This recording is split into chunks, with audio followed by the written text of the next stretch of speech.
महाराज जी नमस्ते।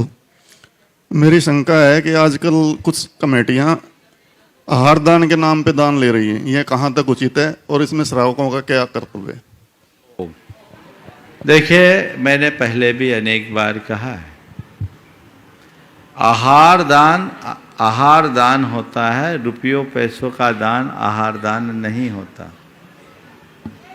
पर प्रायः लोग रुपया पैसा देना चाहते हैं तो आती हुई लक्ष्मी सबको अच्छी लगती है, कमेटी वाले भी ले लेते हैं। पर उन्हें ये नहीं समझ में आता कि ऐसा करके वो कितना गलत काम कर रहे हैं। आप कहीं किसी से आहार दान के लिए रुपया लेते हो, पहली बात तो चंदा से साधु का आहार होता नहीं। रुपया तो आपने ले लिया, साधु का आहार कराया क्या? अब उस रुपये का क्या किया? पाप के भागी बनोगे। तो सभी कमेटियों से मैं कहूँगा कि आहार दान के नाम पर रुपया मत लो। और आपको मैं एक बात सुनाना चाहूँगा। मैं ब्रह्मचारी था, गंज बासोदा की बात है, गजरत महोत्सव हो रहा था। एक संभ्रांत से सज्जन आए, वो 100 के नोट निकाल कर मेरी तरफ दिखाते हुए कहा कि भैया ब्रह्मचारी जी, मुझे आहार दान में कुछ रुपए देने हैं, आप ले लो। तो ब्रह्मचारी बनने के बाद रुपयों पैसों से मेरा कोई सरोकार ही नहीं था। पर मैंने सोचा कि कहीं और लगवाना हो, तो मैंने कहा ठहर जाइए, मैं पूछ के बताता हूँ। मैं दरवाजे पे था, आचार्य महाराज अंदर बैठे थे, उन्होंने मेरी वार्ता सुन ली थी।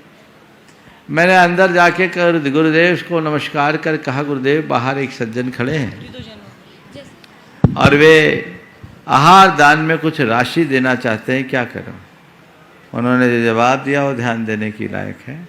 उन्होंने कहा, जाओ उनसे कह दो आहार दान देना है तो 10 बजे सोले के कपड़े पहन कर आ जाए, रुपये पैसा खाए नहीं जाते।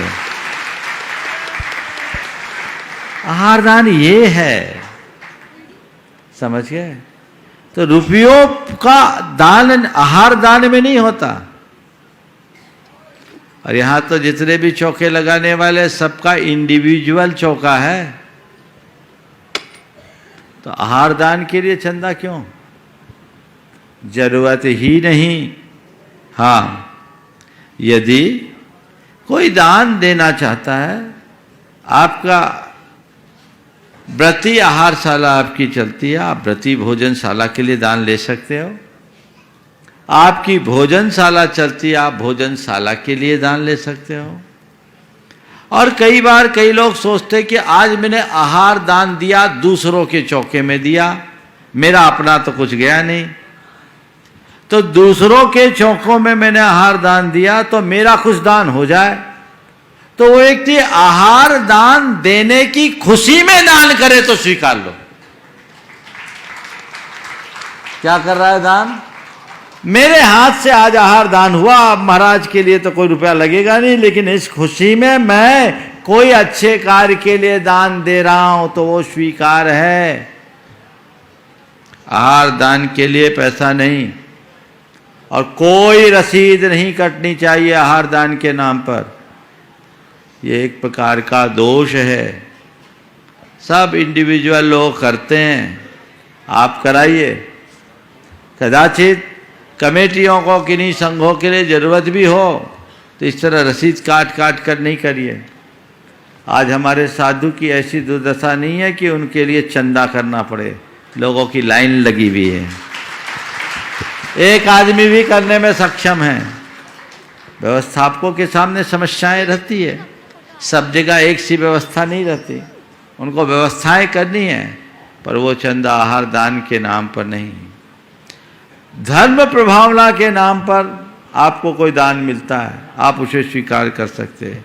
भोजनशालाएं, व्रती आहारशाला आदि है, उनके लिए आपको दान मिलता है, जरूर कर सकते हैं। और मैं आप लोगों को कहूँगा, किसी भी तीर्थ क्षेत्र में जाओ, किसी भी धर्म स्थान में जाओ, यदि आप भोजन करते हो तो भोजन के मद में कुछ दान जरूर दो,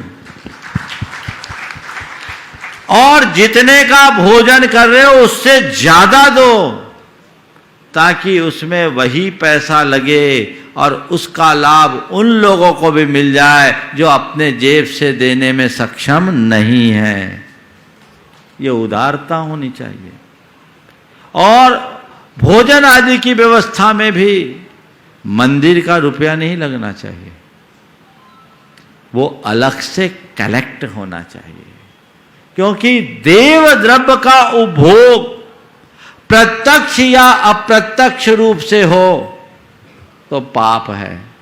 अब आप कहोगे महाराज हम लोग यहां विधान में आए, कमेटी का भोजन कर रहे हैं तो हमें तो निर्मल का दोष नहीं लगेगा, है ना?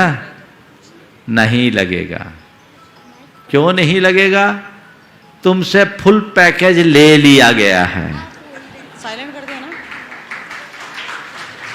तुमसे जो लिया गया है वो किसके लिए लिया गया है?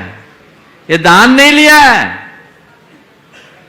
ये व्यवस्था राशि ली गई है। इसमें तुम्हारे रहने के, खाने के, कपड़ों के, लत्तों के सब खर्चे इंक्लूड हैं।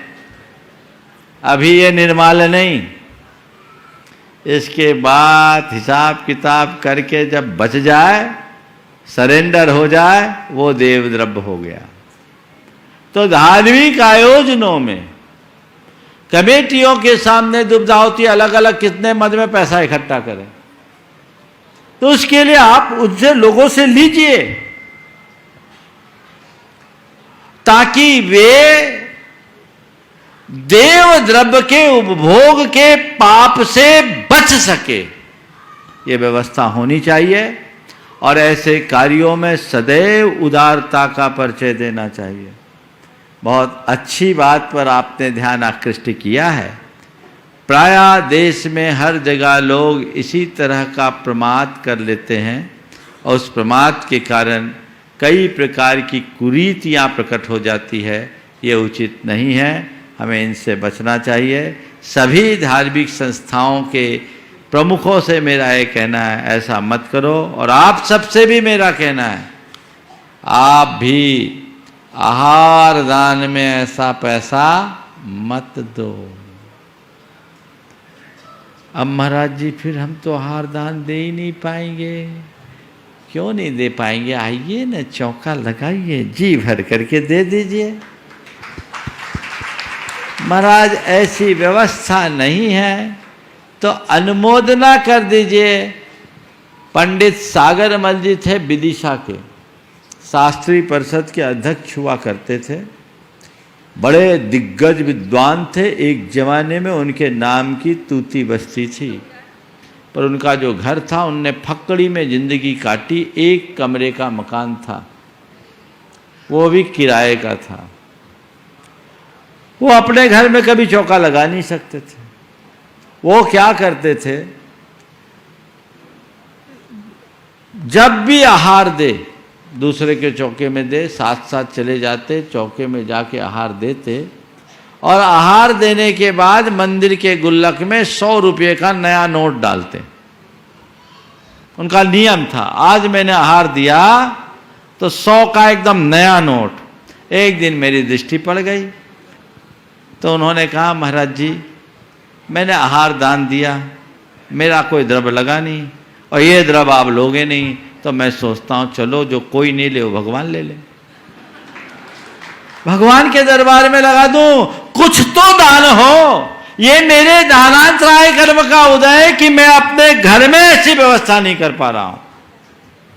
तो हम तो ये जानते हैं कि दानांतराय दान देने से कटता है, कि न केवल दानांतराय, दान देने से सारे अंतराय टलते हैं, इसलिए मैं ऐसा करता हूं।